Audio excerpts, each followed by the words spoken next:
जय हिंद। स्वागत है आपका हमारे इस ई पाठशाला सेंटर यूट्यूब चैनल में। आज का हमारा टॉपिक है हिंदी व्याकरण। और हिंदी व्याकरण के अंतर्गत आज हम करने वाले हैं अध्याय 2 वर्तनी। इससे पहले हमने वर्णमाला के टॉपिक देखे हैं। वर्णमाला में हमने 5 से 6 वीडियो बनाए हैं, उसमें कंप्लीट आपको वर्णमाला पढ़ा दिया गया है। छत्तीसगढ़ के एग्जाम के हिसाब से जितना भी क्वेश्चन पूछे जाते हैं और जितने भी पूछे जाने की संभावना है, चाहे वो किसी भी एग्जाम में हो, एडीओ हो, हॉस्टल वार्डन हो, आरआई हो, जो भी हो, जिस भी एग्जाम में हिंदी पूछा जाता है वर्णमाला से, वहाँ से पूरी जानकारी आपको दे दी गई है। ये जो वीडियो सीरीज चल रही है हिंदी की, वो आपके सभी एग्जाम में काम आएगा। जैसे आपके हो गया एडीओ, है ना, एडीओ हो गया, आरआई है, हॉस्टल वार्डन है, और जो भी एग्ज़ाम होगा वो सब सभी में ये हिंदी क्लासेस शुरू होंगी। ठीक है। यदि आप हमारे चैनल पर नए हैं तो पहले पूरा वीडियो देख लीजिए। पसंद आए तो जरूर चैनल को सब्सक्राइब कीजिए और वीडियो को लाइक कीजिएगा। और ये जान लीजिए कि हम जो हिंदी पढ़ा रहे हैं वो किसी एक एग्ज़ाम को टारगेट करके नहीं पढ़ा गया है। मेनली ये ईडीओ के लिए पढ़ाया जा रहा है, क्योंकि ईडीओ में 30 नंबर का हिंदी पूछा जाता है। अन्य एग्जामों में 5, 10, 15 या 20, अधिकतम मिनिमम आपका 10 नंबर पूछता है हिंदी, और अधिकतम 20 नंबर का। लेकिन 20 नंबर का हिंदी बहुत कम पूछता है। आपको मिनिमम एवरेज देखा जाता है 10 से 15 नंबर का हिंदी। ठीक है, क्योंकि एडीओ में अलग से हिंदी आपका 30 नंबर का ही पूछा जाना है, इसलिए स्पेशल वीडियो सीरीज बन रही है। लेकिन इसका कतई यह मतलब नहीं होगा कि यह वीडियो आपके किसी और एग्जाम में काम नहीं आएगा। ठीक है। यदि आप ईडीओ की तैयारी करना चाहते हैं तो इस चैनल के साथ बने रहिए। हिंदी के साथ साथ पंचायती राज है, ग्रामीण विकास है, और आजीविका है, साथ में छत्तीसगढ़ के सामान्य ज्ञान है, जनजाति है, और जो पॉलिटी के संबंधित जो भी क्वेश्चन आने वाले हैं उसको भी हम आगे चलकर डिस्कस करेंगे। ये टोटली सबके लिए फ्री रहेगा, इसमें किसी भी प्रकार का कोई भी फीस नहीं होगा, टोटली फ्री है ये ईडीओ क्लासेस। यदि आपको क्लास अच्छी लगी तो ज़रूर आप क्लास को ज्वाइन कीजिए, चैनल को सब्सक्राइब कीजिए और वीडियो को लाइक कीजिए। ठीक है। इससे पहले हमने पूरे वर्णमाला पढ़े हैं, वो पूरा वीडियो देख लीजिए। कहीं भी कुछ भी दिक्कत आता है तो आप कमेंट सेक्शन में पूरे सवाल कर सकते हैं, मैं उसका ज़रूर जवाब दूंगा जितना मेरे से हो सकेगा यथास्थिति। ठीक है। अभी हमने वर्णमाला खत्म करने के बाद एक हमें डाला था एमसीक्यू, लेकिन एमसीक्यू आगे रोक इसलिए दिया गया है क्योंकि इसमें बहुत सारे क्वेश्चन जो है वर्तनी से संबंधित है। तो वर्तनी पढ़ाने के बाद वर्तनी के एमसीक्यू और वर्णमाला के एमसीक्यू हम एक साथ ले लेंगे। ठीक है। तो चलिए आज का जो क्वेश्चन है, सॉरी, आज का जो सीरीज है वो शुरू करते हैं। वर्तनी होता क्या है ये देखिए। वर्तनी, ठीक है, लिखने की रीति को हम वर्तनी कहते हैं। ठीक है, लिखने की जो रीति है उसको हम वर्तनी कहते हैं। साथ में वर्तनी का जो सीधा संबंध वो उच्चारण से है। ठीक है। क्वेश्चन में, व्यापम में कई बार ऐसा क्वेश्चन पूछा गया है कि वर्तनी का संबंध किससे है। लिखने के साथ साथ ये उच्चारण से ही है। ठीक है।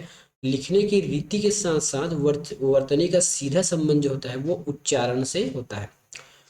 वर्तनी का आधार ही है उच्चारण। ठीक है। वर्तनी का आधार ही है उच्चारण।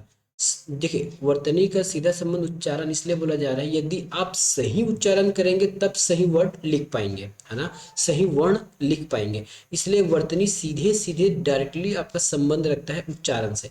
और इसके लिए आवश्यक है कि मुख के किस हिस्से से किस वर्ण का उच्चारण होता है ना, कंठ से, मूर्धा से, तालु से, होठ से, या फिर तालव्य से। तो ये जब तक आप नहीं जानेंगे उच्चारण स्थान तब तक आपसे वर्तनी शुद्ध नहीं हो पाएगी। ठीक है। यदि सभी जितने भी वर्णमाला है, यदि उसका उच्चारण आप सही तरीके से सही उच्चारण स्थान से कर लेते हैं तो आपके वर्तनी से कोई भी प्रश्न प्रश्न नहीं छूटेगा। ठीक है। शब्दों में वर्णों का सुनिश्चित क्रम, ठीक है, इससे भी हम कहते हैं वर्तनी। हिस्से, हिज्जे या अंग्रेजी, देखिए इंग्लिश या जब हम स्कूल में पढ़ते थे तब हमको टीचर बोलते थे कि इसका हिज्जा बताओ, हिज्जे बोलते थे ना, बोल के हिज्जे, या फिर स्पेलिंग, या फिर ये हो सकता है स्पेलिंग। बचपन में जब हम पढ़ते थे तो गुरुजी बोलते थे कि इसका हिज्जा करके बोलो, जैसे आ की मात्रा अ, ई में बड़ी की मात्रा ई, ऊ में छोटे की मात्रा ऊ। इस प्रकार से हम एक एक, जैसे मुझे अंग्रेजी संबंध को ही बोलना है ना, तो गुरुजी बोलते थे इसको हिज्जा करके बोलो। हिज्जे का मतलब है स में अम की मात्रा सम, ब में अम की मात्रा बम, और ध, ये हो गया टोटल संबंध। इस प्रकार से हम स्कूल में पढ़ते थे। तो देख लीजिए, वर्तनी का सीधा संबंध होता है पहले उच्चारण से, और इसी को अंग्रेजी में बोलते हैं स्पेलिंग, है ना, स्पेलिंग सही लिखना। अब देखिए वर्तनी संबंधित ये जो चैप्टर है आपके किसका काम आएगा, तो आपको एग्जाम में पूछा जाता है शुद्ध अशुद्ध, है ना, शुद्ध और अशुद्ध पूछा जाता है, शुद्ध और अशुद्ध शब्द पूछा जाता है। यदि आपका वर्तनी सही है तो आप शुद्ध और अशुद्ध शब्द आराम से लिख सकते हैं। देखिए शुद्ध और अशुद्ध शब्द दो तरीकों से निकाला जा सकता है। पहली बात तो उसका उच्चारण से, दूसरी बात उसकी लिखावट से भी शुद्ध और अशुद्ध पता चल जाता है। ठीक है, अब वर्तनी संबंधित कुछ जानकारियां देख लेते हैं। वर्णों का लिखावट में सावधानी रखना। ठीक है, यदि हम कुछ ऐसे वर्णमाला में या फिर हमारे देवनागरी लिपि में कुछ ऐसे वर्ण हैं जिसकी लिखावट हमेशा आपको सही लिखनी होती है, जैसे ख और र है और व है, इनकी लिखावट हमेशा सही होनी चाहिए। कई बार होता है जैसे हमने लिख दिया रावण, रा व न, ये तो सिंपली आप लिख लीजिए। लेकिन कई बार जैसे खाना लिखना है, खाना, तो ये हो गया खाना। लेकिन यही एक गांव का नाम है रवान, देखिए रवान, देखिए ख में कुछ इस प्रकार से बनता है, ये जब हम टाइप करते हैं तो ख कुछ इस प्रकार से बनता है, लेकिन हम लिखने में गलती करते हैं। जैसे मुझे रवान लिखना है, एक गांव का नाम है रवान जहाँ मैं आसपास रहता हूँ, उसका गांव का नाम है रवान। ठीक है, क्या कहा मैंने, गांव का नाम ही रवान है, तो र लिखूंगा और ये वा और ना। ठीक है, गलती से उसको आप ख नहीं बोलोगे, है ना। जैसे मुझे खान लिख दिया, अगर मुझे खान लिखना है तो कैसे लिखूंगा, ये देखिए वह थोड़ा से पास में रहेगा, वह जो है वो थोड़ा से पास में रहेगा र के, या फिर वह जो है थोड़ा से पास में बनेगा इस इसको जरा तो नहीं बोलेंगे, पूरा ख को इस प्रकार से जोड़ा जाता है। देखिए यहाँ पे देखिए, जब हम टाइप करते हैं तो ख कुछ इस प्रकार से लिखाता है, इस प्रकार से लिखाता है ख। तो ख और र व में लिखते समय आपको सावधानी बरतनी चाहिए, यहीं से भी आप अशुद्धियों की पहचान कर सकते हैं। ठीक है, कभी कभी ख लिखते लिखते या फिर र व लिखते लिखते हम ख लिख देते हैं, है ना। जैसे इसको मैं अगर बोलूँ कि इसमें र लिखा हुआ लिखूँ तो ये कहाँ तक सही है, क्योंकि तो जुड़ा हुआ है, तो ये र व नहीं हुआ। अगर र और व लिखूंगा तो मैं र और व को थोड़ा से दूर लिखूंगा, तब ये हो जाएगा रवान। इसी प्रकार यदि मैं खान लिखूंगा, देखिए तो वह थोड़ा पास में होगा और न कुछ इस प्रकार से होगा। ठीक है, तो ये हो गया खान और ये हो गया रवान। ठीक है, तो ये इस प्रकार लिखते समय आपको लिखावट में सावधानी बरतनी चाहिए, खास करके वर्तनी के मामले में। ठीक है, ठीक है, उसी प्रकार हम देखते हैं शिरोरेखा। शिरोरेखा क्या होता है ये देखिए, शिरोरेखा किसे कहते हैं ये देखिएगा, शिरोरेखा किसे कहते हैं। ठीक है, शिरोरेखा किसे कहते हैं, जैसे मैंने यहाँ नाम लिख दिया राम, ये ये राम तो लिखा है, लेकिन जब तक मैं ऐसे ऊपर में लाइन नहीं खींचूंगा ये कंप्लीट नहीं कहलाएगा। तो इसी ऊपर वाले लाइन को हम कहते हैं शिरोरेखा। ठीक है, क्या कहा मैंने, इसी ऊपर वाले लाइन को हम कहते हैं शिरोरेखा।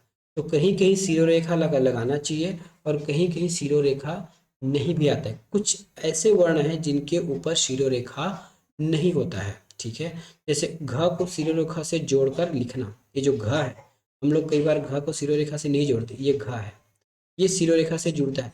लेकिन इसके विपरीत जो ध है ना, ये ध इस गोला के साथ, है ना, इस शिरोरेखा का मिलन नहीं होना चाहिए, लिखने में ये अशुद्धियां हो जाती है। साथ ही ये थ मैंने लिख दिया, है ना, ये थ लिख दिया, तो थ ऐसा बनेगा, ना कि थ कुछ इस प्रकार बनेगा।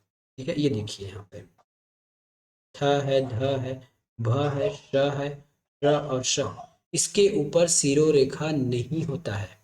हाँ, जैसे बीच में अगर कोई आ गया, ठीक है, जैसे मैं कुछ भी शब्द लिख रहा हूँ, वैसे मैं शब्द ये उचित नहीं है फिर भी मैं लिख रहा हूँ, है ना, राभ लिख दिया, वैसे कोई ये उचित शब्द नहीं है, फिर भी यदि ये भ बीच में आएगा तब की स्थिति में भी शिरोरेखा इसको पार नहीं करेगा। क्या कहा मैंने, अगर ध या फ इनमें से कोई भी शब्द, ये देखिए इनमें से कोई भी वर्ण या तो वो वर्ण के पहले आए, वर्ण के बीच में आए, या कहीं भी आए, ये क्या चीज है, इनको शिरोरेखा पार नहीं करेगी, है ना। जैसे हम लिखते हैं कक्षा, कक्षा, तो ऐसा कक्षा लिखना गलत है।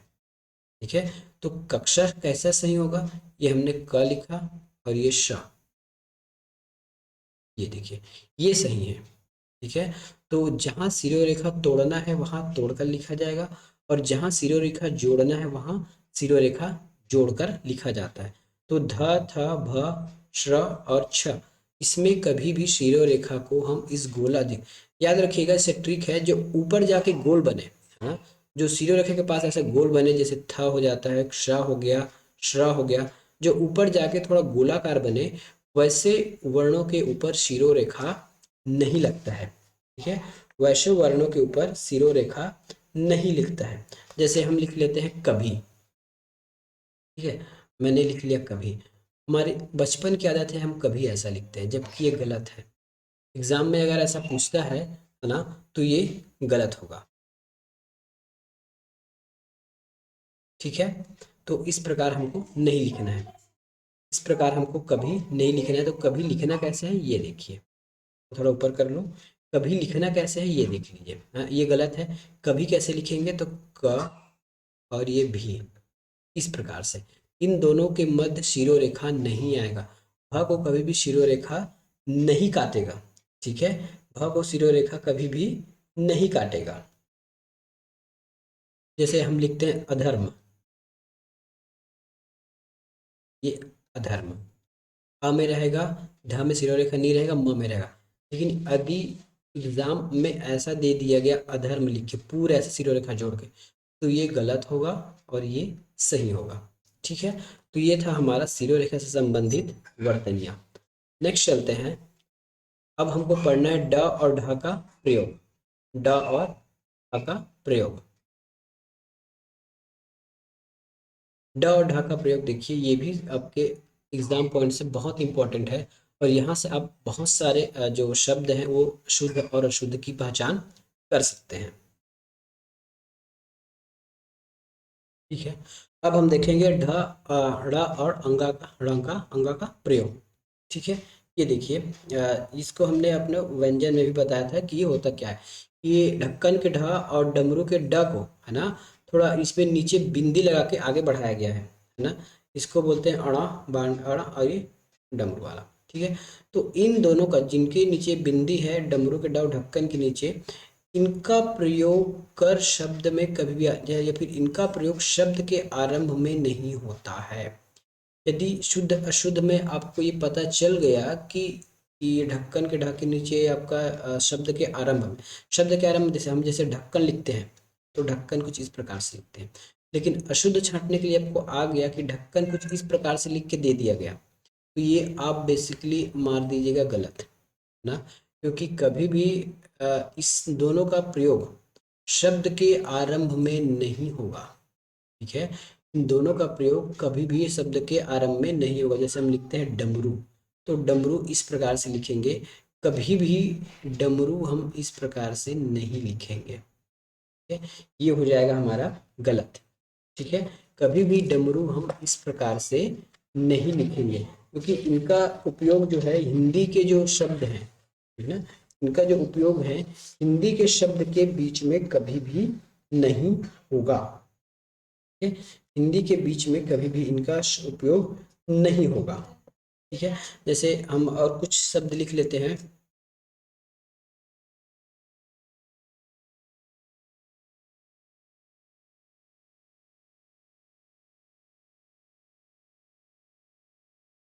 और शब्द जैसे ढक्कन, डमरू तो हमने देख लिया। कुछ और जैसे होते हैं, जैसे पंडित है, निढाल है, निडर है। कुछ ऐसे शब्द हैं जो अंग्रेजी के हैं। हाँ, कुछ ऐसे शब्द होंगे जो अंग्रेजी के होंगे, उसमें ये जायज़ है लिखना, लेकिन हिंदी के जो शब्द होंगे उसमें हम कभी भी इसका उपयोग शब्द के आरंभ में नहीं करेंगे। ठीक है, ये हमने यहाँ तक देख लिया। और जैसे हमने आपको बताया था कि पढ़ते पढ़ते कि जो ये है ना, ये दोनों शब्द हैं, इनका ड, ढक्कन के ढ और ड का आगे या फिर उनके नीचे बिंदी लगाकर इसका उपयोग किया गया है। इसका मतलब ये है कि हमारे हिंदी के ये नवीन व्यंजन है ना, हिंदी के नवीन व्यंजन है, ये हमारे संस्कृत में नहीं पाए जाते। ठीक है, ये हमारे संस्कृत में नहीं पाए जाते, और जो विदेशी शब्द हैं उसमें भी नहीं पाए जाते। इसका मतलब ये है कि कभी भी हम इस नीचे बिंदी वाले ढक्कन के ढा और डा, इसको अंगा बोलते हैं, इसको अड़ा भी बोलते हैं, है ना। इनका उपयोग कभी भी संस्कृत और विदेशी शब्दों में नहीं कर सकते। जैसे मैंने यहाँ लिख दिया रोड, ठीक है, रोड जो है अंग्रेजी शब्द है, ठीक है, तो ये रोड सही है। यदि आपने इस प्रकार से रोड लिख दिया, नीचे बिंदी लगा दिया, तो ये गलत माना जाएगा। क्यों? क्योंकि मैंने अभी बताया है कि ये हिंदी के नवीन व्यंजन है, ठीक है, इसका संबंध संस्कृत और विदेशी शब्द से नहीं है। जैसे हमने यहाँ लिख दिया पंडित, ठीक है, तो ये हमारा ये वाला पंडित सही होगा। इसके विपरीत कोई इस प्रकार पंडित लिख के देता है नीचे बिंदी लगा के, है ना, तो ये गलत माना जाएगा, क्योंकि पंडित एक संस्कृत शब्द है और संस्कृत में ये सब नहीं पाए जाते, ये हमारे हिंदी के नवीन व्यंजन है, ठीक है। तो संस्कृत के शब्द और विदेशी शब्दों में आप नीचे बिंदी वाला ड और डमरू नहीं लगाएंगे, वो गलत हो जाएगा। नेक्स्ट पढ़ते हैं श श श का प्रयोग। एक तीनों श है यहाँ, एक है श, स और श, ठीक है। तो इनका प्रयोग कहाँ होता है ये देखिएगा, ये देखिए, स के पहले अ और आ हो, याद रखिएगा, स के पहले अ और आ हो तो स नहीं बदलता है। उदाहरण के लिए देखिए, पास, घास, विश्वास और इतिहास। इसके पहले अ मतलब अ स्वर हो या फिर अ की मात्रा हो। देखिए यहाँ पे पास लिखा है, अगर मैं इस पास को तोड़ के दिखाऊं तो आपको कैसे दिखेगा, ये प प्लस आ प्लस स प्लस आ, है ना। हमको तो मतलब इतना है, इस स से पहले आ हमको मिल गया, ठीक है, ये, तो यदि इसके पहले अ या फिर आ हो, ठीक है, या छोटे आ की मात्रा या बड़े आ की मात्रा, जैसे हम बचपन से सीखते आए हैं, तब की स्थिति में ये स नहीं बदलेगा, ठीक है। लेकिन अ और आ के अतिरिक्त अन्य कोई स्वर हो तो वही श षटकोण के समय बदल जाएगा। देखिए यहाँ पे विषम, भूषण, धनुष, आभूषण, ठीक है। हम किसी एक को पकड़ लेते हैं यहाँ पे, विषम, ठीक है, विषम। अब हमारा नियम क्या था, इसके पहले अ और आ होता तब ये स हो जाता, लेकिन इसको हम तोड़ के देखेंगे तो ये व प्लस छोटा ई की मात्रा प्लस श प्लस अ, और इधर मा ही लिख देता हूँ, है ना। हमारा मेन कंडीशन ये था, यदि इस ई के स्थान पर अ और अ आता तब हम इसको दंत स लिखते। क्योंकि यहाँ पे नहीं आया है इसीलिए हम षटकोण वाला श लिखे। फिर से पढ़ लीजिए, स के पहले यदि अ या आ आए तो स नहीं बदलता है, जैसे पास, विश्वास, घास, इतिहास। यदि अ और आ के अतिरिक्त कोई अन्य स्वर आ गया, चाहे वो मूल रूप में आए, ठीक है, चाहे वो मात्रा के रूप में आए, तब हम इस स को बदल के इस षटकोण वाले श में बदल देते हैं, जैसे विषम, भूषण, धनुष और आभूषण। ये हमको कब पता चलेगा, जब हम हिंदी के लिखते हैं ना तो कौन सा श लगाएं, ये हमको परेशानी हो जाती है, ठीक है, तब की स्थिति में हमारा काम आएगा। नेक्स्ट टॉपिक क्या है देखिए, इसमें ट वर्ग के पहले श का प्रयोग, ट वर्ग के पहले श का प्रयोग। अब ट वर्ग क्या होता है देखिए, इससे पहले यदि आपने हमारा वर्णमाला वाला क्लास किया होगा तो आपको अच्छे से पता हो गया होगा कि ट वर्ग क्या होता है। कचट तब हमने लिखा है, देख मैं स्टार्टिंग से लिख लेता हूँ, क च ट त प, है ना, कचट तब। तो ट में क्या आता है, ट ह ड ढ न, ट ट ठ ड ढ न, ठीक है, ट ठ ड ढ न। तो ट ठ ड ढ और न, अगर इन पांचों में से जो आए, ठीक है, यदि, तब हम इस वाले श का प्रयोग करते हैं, ठीक है।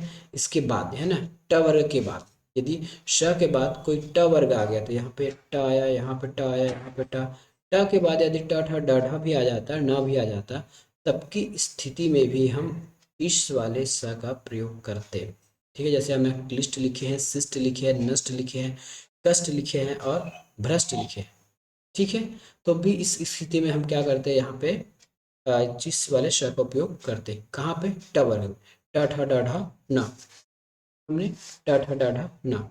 और री के बाद श का प्रयोग, याद रखिएगा, री के बाद श का प्रयोग होता है तो जहाँ जहाँ री आएगा या फिर री की मात्रा आएगी, याद रखिए, ये री जो है अपने मूल रूप में आया है, यहाँ देखिए, और इसी का मात्र देखिए, ये होता है हमारा री, ठीक है, ये री होता है, और इसी का मात्रा होता है ऐसा नीचे, ठीक है। तो यह मूल रूप में री आए या फिर मात्रा के रूप में आए, जब भी री आएगा तो उसके बाद इस स का उपयोग होगा, ठीक है। इसको हम षटकोण का सा भी बोलते हैं, ठीक है, कि इस श का प्रयोग होगा।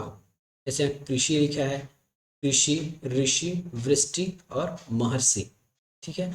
अब देखिए च वर्ग आने पर श का प्रयोग, अब देखिए च वर्ग आने पर च कहाँ पे है? तो च, छ, ज, झ और य, ठीक है। यदि इन पांचों में से जो आए उसके बाद क्या होगा, इन पांचों में से आए तो हमको शक्कर के सा लिखना है, ठीक है। देखिए यहाँ पे निश्चित, निश्चल, निश्चय, ठीक है, निश्चित, निश्चल, निश्चय।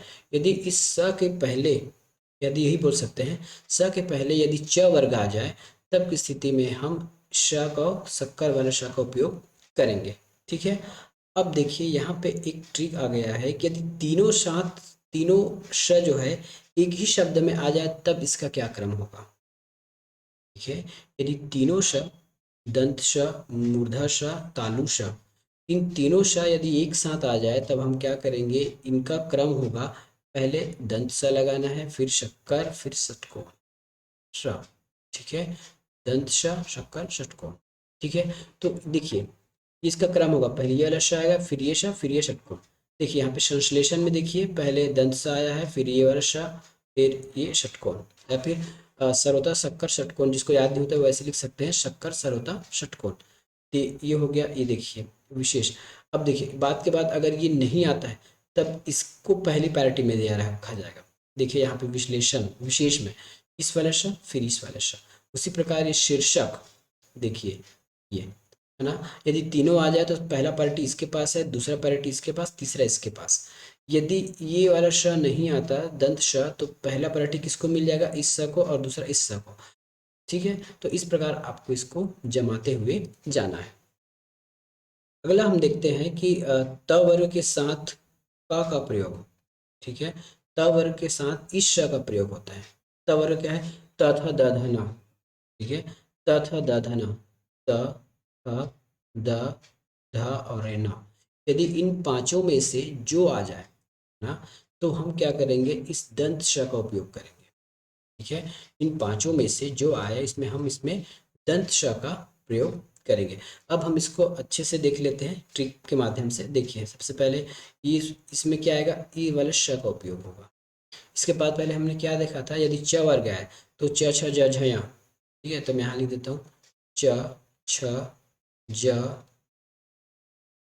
च, छ, जल में ज, य, आगे पीछे हो गया कोई दिक्कत नहीं है, लेकिन पांचों तो आ गया साथ में, ठीक है।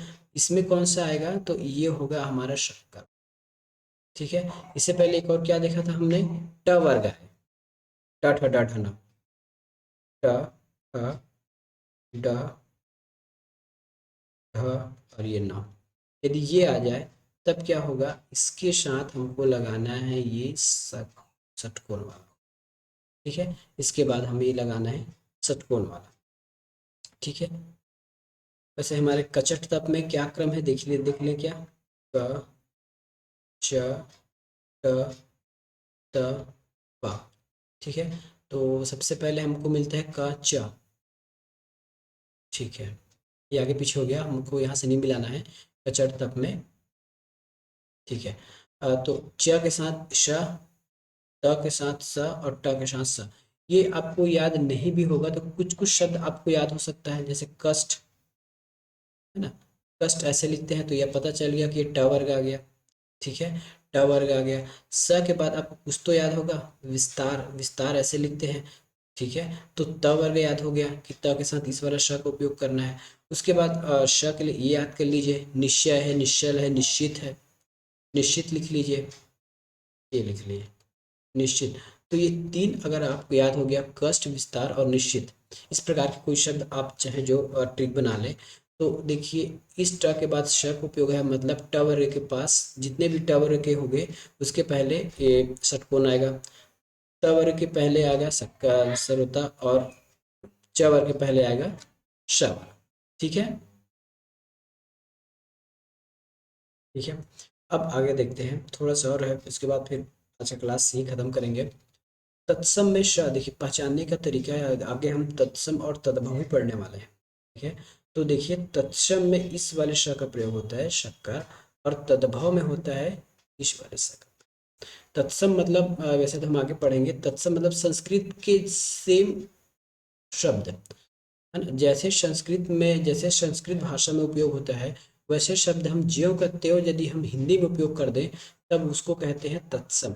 और तद्भव का मतलब है जो संस्कृत में था उससे थोड़ा तोड़ मड़ोड़ करके या बदल कर, है ना, उपयोग करेंगे तब हम उसको बोलेंगे तद्भव। जैसे देखिए शूली, ये हमारा तत्सम है, उसी को हम कह दिए सूली, ये हमारा तद्भव है। शाक, इसको बोलते हैं साक। ठीक है, सुकर, फिर वो होता है हमारा सुअर। ठीक है, शुकर हमारा संस्कृत शब्द है और सुअर हिंदी शब्द है, दोनों का मतलब वही होता है पिग्गी, है ना, पिगलेट या पिग्गी। ठीक है, और तो ये शुकर, तो जो शक्कर वाला श है उसका उपयोग होगा तत्सम में। ठीक है, और जो दंत स है या फिर सरोता वाला है उसका उपयोग होगा हमारे तद्भव में। ससुर, फिर ससुर, है ना, कैलाश या फिर ये कैलाश। तो ये तद्भम तद्भव तद्भम और तत्सम शब्द पहचानने में भी आपका ये उपयोग आएगा। रही बात ये संधि में क ख प फ ट ठ के पूर्व श लगता है, ये हम आगे आपको संधि में बताएंगे। फिर भी यहाँ आ गया तो यहाँ देख लीजिए, इस संधि में क ख प फ ट ठ के पूर्व श का उपयोग, है ना, इस दंत श का उपयोग होता है। तो ये निष्कपट हो गया, निकपट को बोलेंगे निष्कपट, यदि इन दोनों को यदि हम संधि करेंगे तो ये हो जाएगा निष्कपट। निधन फल का हो जाएगा निष्फल, ये संधि करने पर होगा। ठीक है, तो आज का वीडियो हम यही समाप्त करते हैं, मिलेंगे अगले टॉपिक में। अगले टॉपिक नहीं, इसी के वर्तनी के नेक्स्ट हिस्से की पार्ट में हम मिलेंगे आपको। तब तक के लिए धन्यवाद।